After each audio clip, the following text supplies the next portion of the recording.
বিভিন্ন ভয় ভীতি রক্তচক্ষু দিয়ে গুড়িয়ে দেওয়ার জন্য বলেছে একেবারে তছনছ করে দেবে। বলছে যেখানে মুসলমানদের একটা মাস না খেয়ে থাকা ফরজ, সেখানে তুমি কিসের খাবারের ভয় দেখাও আমাকে? ইহার চেয়ে হতেন যদি আরব বেদুইন চরণ তলে থেকে বিশাল মরু দ্বিগুণ চেবিন আল্লাহু আকবার। মুমিনের অন্তরে যদি ইমান চেতনা না থাকে তাহলে সে মুমিন হতে পারে না, হচ্ছে লেবাসদারি মুনাফিক, ঠিক কিনা?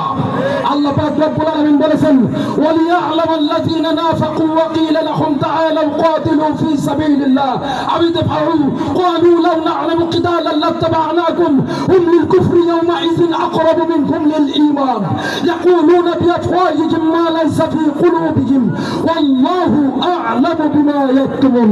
আল্লাহু আকবার। ওয়ালিয়া'লামাল্লাযীনা নাফাকু, দেখে না ওই সমস্ত মুনাফিকদেরকে। ওয়াকিলা লাহুম, যখন তাদেরকে বলা হলো তাআলাউ আসো, ওয়াতিলু লড়াই করো, ফি সাবিলিল্লাহ আল্লাহর পথে, আল্লাহর দ্বীন কায়েমের জন্য, তখন তারা বলল ক্বালু, তারা বলল লাউ না'লামু কিতালাউ, যদি না'লামু কিতালান লাত্তাবা'নাকুম, যদি জানতাম লড়াই হবে হে নবী আপনার সাথে থাকতাম। সেটা কিন্তু অবশ্যই গলায় বলিয়ে দেওয়া হয়েছিল।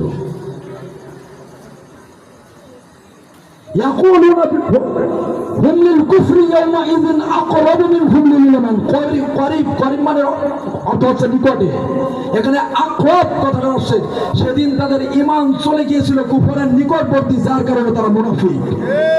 আর এই মুনাফিকের স্থান হবে, আল্লাহ পাক রব্বুল আলামিন কোন মুশরিককে বলেন না জাহান্নামের নিম্ন স্তরে প্রবেশ করবে।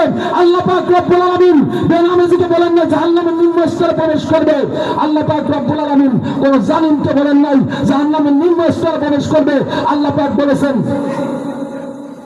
ইন্নাল মুনাফিকিনা ফিদ দারিকি আসফালি মিনান নার, নিশ্চয়ই মুনাফিকরা থাকবে জাহান্নামের সর্বনিম্ন স্তরে।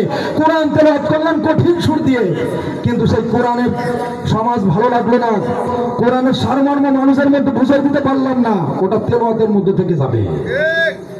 আগে এই টুপিটাকে, এটা কখনো জঙ্গি টুপি হতে পারে না, এই দাড়িটা কখনো জঙ্গি দাড়ি হতে পারে না, এই লেবাসটা কখনো, এই লেবাস পরেছেন আমার নবী। আমার নবী পরে যে জামানায় করে নারীর ইজ্জত ছিল না, যে জামানায় করে ভাইয়ের সামান্য ত্রুটি বিচ্যুতি নিয়ে একে অপরের মাঝে বিশৃঙ্খলা লাগাতো, রক্তপাত ঘটাতো, ছোট ছোট বাচ্চা কন্যা সন্তানকে জীবন্ত অবস্থায় পাথরে রাখাতে দুনিয়া থেকে বিদায় করে দিত, তার অপরাধ সে কন্যা হয়ে মেয়ে হয়ে দুনিয়ায় জন্মগ্রহণ করছে। এই মেয়ের ইজ্জত তুলে দিলেন আমার নবী এসে।